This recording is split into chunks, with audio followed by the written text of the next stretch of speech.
What's going on, guys? Let's talk about the first oil change or first service on the 2021 ZX10R.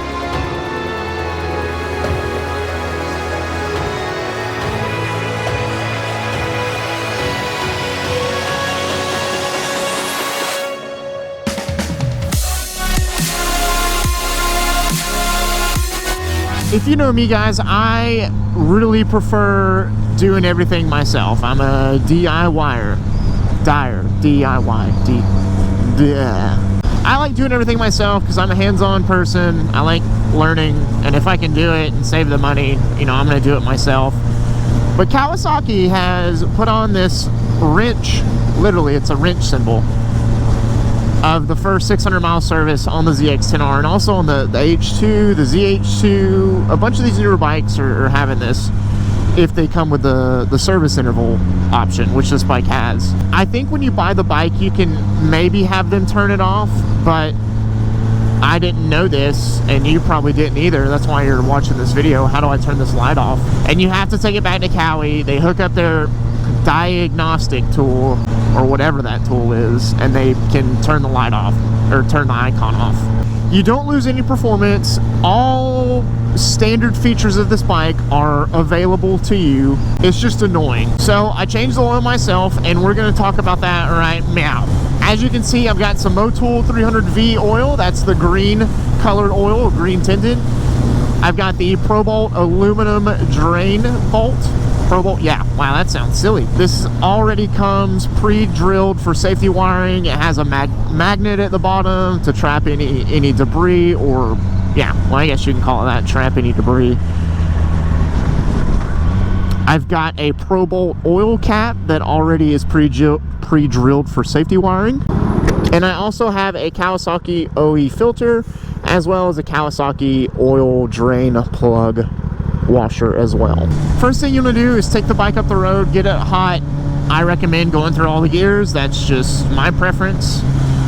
But get the oil nice and warm. Get the oil thinned out so that way it gets in all the crooks and crannies and things like that. So that way when you come change it, or come drain it, I should say, you should have all of the oil circulated and hopefully drained out. While that's doing its deal, go ahead and take off the oil filter.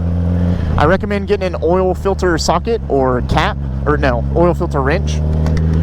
That way it makes it very, very easy taking these oil filters off. Also, when you put them back on, you'll basically want to take some oil, lightly coat it on that O-ring, and hand tighten. There will be oil in this, so just be careful when you take it off. Next step, it's just opposite of removal. So put the new oil filter on, put your new drain plug, or if you're using the same one, your old drain plug back in, but make sure you put a new washer on there. Make sure that also came off. Sometimes it can stay stuck to the bottom of the oil pan or engine casing, as it's called, because you don't want to double up. It'll cause some issues tightening it and stuff like that. Speaking of, make sure you torque this thing to spec. That's very important, so you don't strip the drain plug, you don't strip the threads. It's a nightmare if you have to fix any of that. Next, go ahead and top off with your oil of choice. I usually like to go the recommended fill, run it, see where we're at, and then add as necessary. And you'll want to be right about in between those two lines with the bike straight up and down. I missed a phone call because my bike told me so. And that brings us to this point. Headed to NGM, my dealer of choice, to get this pesky wrench light off. Like I said, they take their diagnostics tool or their Kawasaki tool, go in there, reset the light, and you should be good to go. Let's fast forward to NGM and see what it's all about. Hey, you know, I always got time to talk to my good buddy. You know what I mean?